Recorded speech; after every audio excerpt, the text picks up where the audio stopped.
can actually understand it's a good analogy what you have there, because you can say like you are the mountain and just your thoughts are the clouds, and so you're in, and that's really what it is. Really, your thoughts are literally the clouds in the sky. They come and go. It's like when, but obviously if you attach onto them, then suddenly that's really when you generate the emotions and your feelings, and then suddenly Mm. that your life is defined. But so journaling is a huge one, because you can really start writing stuff down and really getting stuff out of your head and really start analyzing your thoughts and understanding really those patterns and programs, and really understand where's it coming from.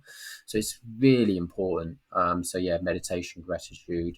I think breath work is probably something which doesn't get talked about a lot. It does a little bit more, but it depends who you follow.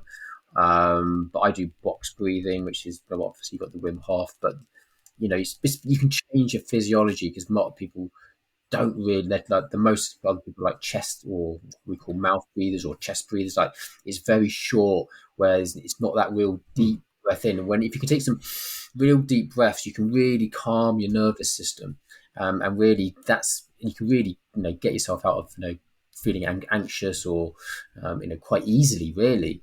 But people aren't taught about breath work, and if they're not really following the right people, or just don't have the knowledge, I didn't have the knowledge 4 or 5 years ago.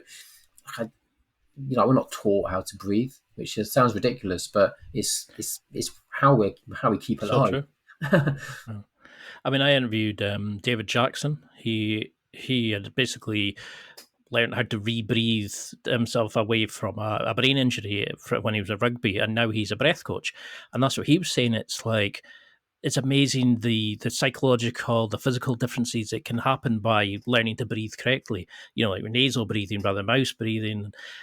I've tried box breathing when I'm super stressed, and you suddenly feel all the tension go from the top of your chest to, oh, that's how I use my lungs. That's how I use breathing into my diaphragm. So, how did you go about dealing with like the anger and things like that? How did you learn to kind of go no? Because I've had people write to me and say, since the Me Too movement, for example, one guy was saying he was worried that he had maybe overstepped the line with an ex girlfriend. I've had guys, I interviewed Rob Kelly, Dr. Rob Kelly. I don't know if he's an addiction specialist, and he's saying, don't tell me the things that you're happy to tell people. Tell me the things that keep you awake at night, the things that you're taking to your grave that terrify you that somebody else would find out about. How do we deal with, like, somebody was talking about wanting to go beat up their ex partner's new husband because they were so jealous and stuff like that? And I was kind of saying, because I could see where they're coming from, and you could see them calming down in their emails. The stress was kind of going as they had somebody to speak to, and that's why I'm so glad there's people like you out there.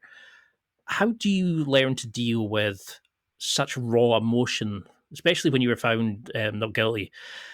And you, how do you deal with these issues? Like, how do you learn to kind of no, that's just a process. That's my emotions just running wild. That's not me. I'm James. I can overstep this. How did you learn to deal with that? Because it's an amazing thing to do. It's literally to separate. I was able to sort of separate myself from the actual what I was going through, or what I was naturally feeling, because obviously there was different emotions, different feelings coming up there, and I can definitely resonate with a lot of people, obviously what you've taught there, Mm. because it's a natural thing to feel those emotions.